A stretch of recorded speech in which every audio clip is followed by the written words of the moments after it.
We are Group 1.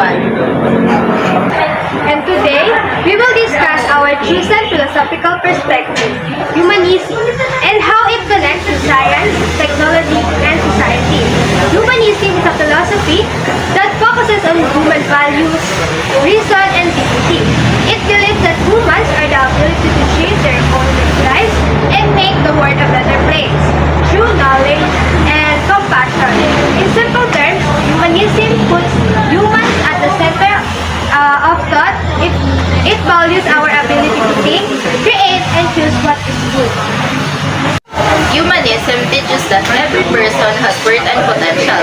It encourages people to use reason, logic, and experience instead of blind faith or superstition. Humanists believe that we should aim to improve life here on earth, not just prepare for an afterlife. It also emphasizes education, creativity, and moral responsibility as key of a meaningful life. Famous humanist thinkers include Erasmus, Petrarch, and Carlo Rogers. Humanism and science are closely connected. Humanism believes that science is one of the humanity's greatest tools for understanding the world and solving problems. Through science, humans can fight diseases, explore space, and improving living conditions.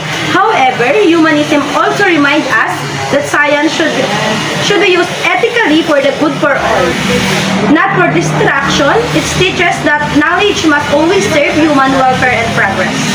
Technology, like science, is a product of human creativity and intelligence. From a humanity's point of view, technology should help people live happier, healthier, and more connected lives. For example, medical technology saves lives, and communication technology helps people share ideas around the world.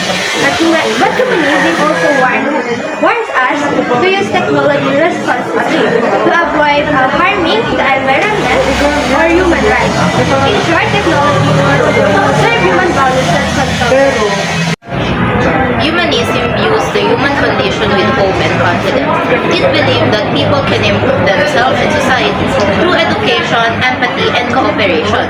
While life may include pain and suffering, humanism teaches that we can overcome problems through reason and kindness. It promotes quality, respect, and peace as the best way to create a better world for everyone. Humanism connects deeply with science, technology, and society by emphasizing that all progress should be guided by human values. Science and technology are powerful, but humanism reminds us to use them with wisdom, compassion, and purpose. In the end, humanism inspired us to use our mind and hearts to make life better, not just for ourselves, but for all humanity. Thank you for listening.